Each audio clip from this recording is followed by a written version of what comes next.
রানা ভাই 20 টাকা বিল করে দেন তো। 30 টাকা ভাইয়া। মামা 20 টাকা, 20 টাকা আছে আমার কাছে।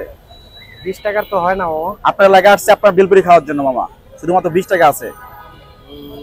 তারপর তো হয় না মামা। রাখেন না, হবে হবে, লস হবে না, রাখেন। আচ্ছা যাই হোক, আজকে নিলাম, নেক্সটে 30 টাকা রাখবো 5 পিস। আচ্ছা দেন, আমাকে 20 টাকা দেন। দিলাম।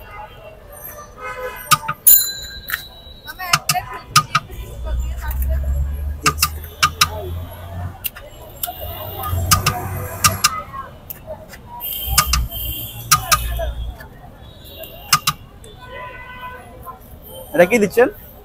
শসা। আচ্ছা, আর কি থাকবে? এরপর টক দেবো, তারপর ঝাল টক দিলাম। এটা কি দিচ্ছেন? টক। আচ্ছা, এরপর দেবো মরিচ। ওকে এরপর আমাদের হাতে বানানো যেটা মশলা, এটাই। ওকে। দাম কত ছিল? 30 টাকা। মাত্র 30 টাকা। এটা পাবে কোথায়? এটা জিগাতলা বিডিআর 4 নম্বর গেটে। ওকে।